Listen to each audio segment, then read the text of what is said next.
नमस्कार दोस्तों। महाभारत के वीर योद्धाओं की कहानियां तो हम सभी बचपन से सुनते आए हैं।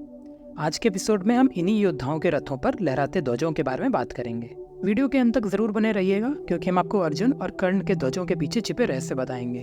तो पांडवों और उनके पुत्रों के ध्वजों के बारे में बताया गया है द्रोण पर्व के अध्याय 23 में। तो शुरुआत करते हैं हम युधिष्ठिर से।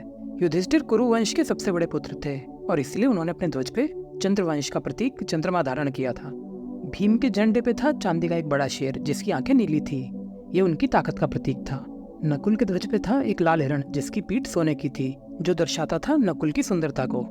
सहदेव के झंडे पे था चांदी का हंस जो उनके ज्ञान को दर्शाता था। और अभिमन्यु के ध्वज पे था एक सोने का मोर जो अर्जुन और श्री कृष्ण जी से उनके संबंध का प्रतीक था। अब आते हैं हम कौरवों की तरफ। कौरव योद्धाओं के ध्वजों के बारे में बताया गया है भीष्म पर्व के अध्याय 17 और द्रोण पर्व के अध्याय 101 में।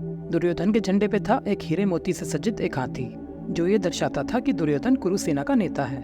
अश्वत्थामा के झंडे पे था एक शेर की पूंछ जो कि युद्ध में उनके बल और साहस का प्रतीक था। भीष्म पितामह के ध्वज पे था एक ताड़ का पेड़ जो कि उनके अपार ज्ञान और कठिन परिस्थितियों में भी ना झुकने का प्रतीक थी। द्रोणाचार्य के ध्वज पे थी एक सोने की वेदिका जिसपे कलश रखा हुआ था और उस पर धनुष की छवि बनी थी। ये द्रोणाचार्य के ऊंचे दर्जे को दर्शाता था जो कौरव और पांडव दोनों के गुरु थे। अब आते हैं हम कर्ण और अर्जुन पे।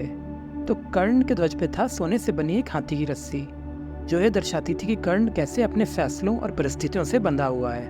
और अर्जुन के कई नामों में से एक नाम था उनका कपिध्वजा। कपि का अर्थ होता है वानर और अर्जुन के ध्वज पे एक वानर की छवि बनी हुई थी और ये वानर कोई और नहीं बल्कि महाबली हनुमान ही थे। तो ये थी एक छोटी सी वीडियो कुछ योद्धाओं और उनके ध्वजों के बारे में। अगले एपिसोड में फिर मिलते हैं किसी नई कहानी के साथ।